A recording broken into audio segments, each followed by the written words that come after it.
out here on what's probably the last Saturday of summer here, or what is it, September 20th, I believe it is. It's supposed to be about 75 today, and after today, once this rain and cold front moves through this morning or this afternoon or whenever it is, we're going to be in the fall here in the Twin Tiers. So getting one last fencing project done. Got the holes already dug with the post hole auger from the back of that little Kubota there. It gave it a workout with all the rocks we got in this ground. So now we're putting 10-foot fence posts in. And then once the fence posts are in, the concrete's in the hole and it's set up here in a few hours, then we'll show you what else we're doing to help keep our cows on that side of the fence when we run them up through here next weekend. Whoo-wee. Boy, is it a hot one out here. I'm looking forward to these cooler temperatures. Well, we're halfway done.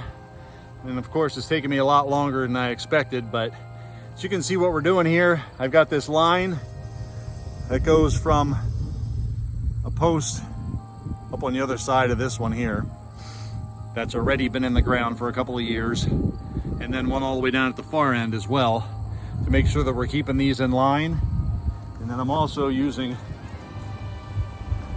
one of these levels, bubble level, gives you it on two sides and the top, to make sure that when I put the concrete in the hole, which I haven't done yet for this one obviously, that the pole's level.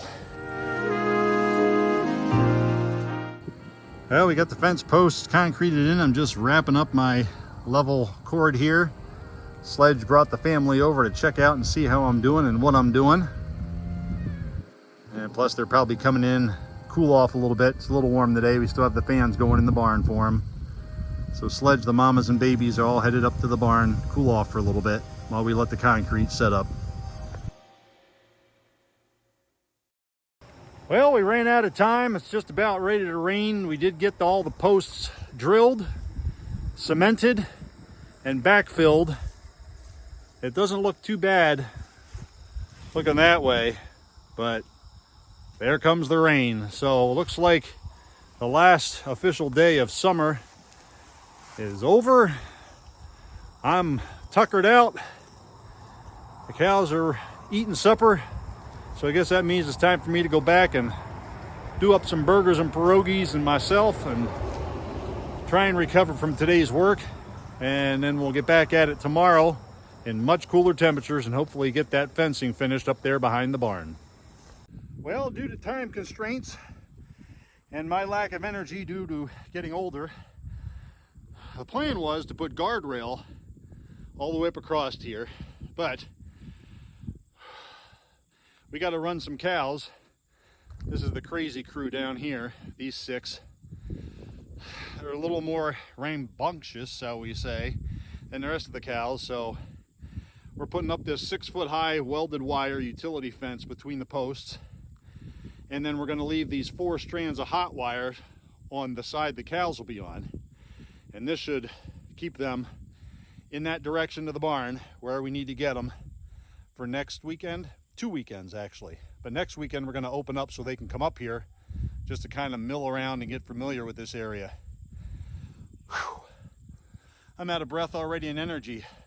Just nailing it on this post and trying to walk that strand of wire up to that one.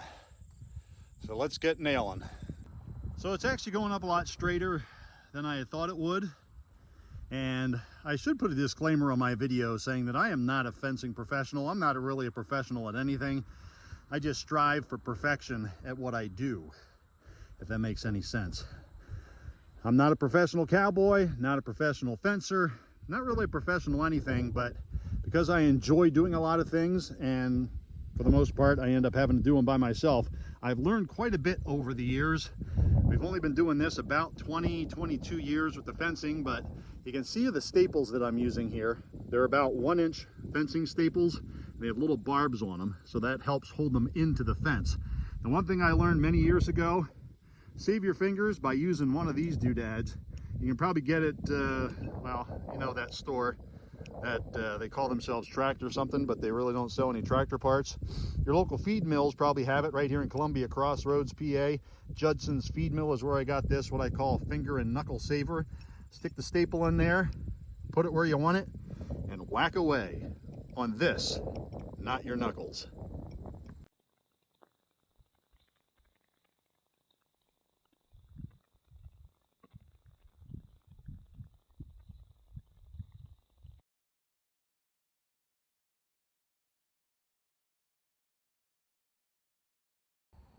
Well, I'm done. It's up.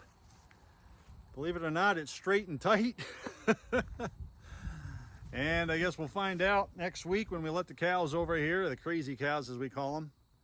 Hopefully, with the 4 hot wires we got on the inside and this 6-foot high welded utility fence we got on the outside here, it should keep them in this area and funnel them right up in through here, past this project we did last weekend with the guardrail, up into the barn where we get them sorted and on the trailer. We shall see.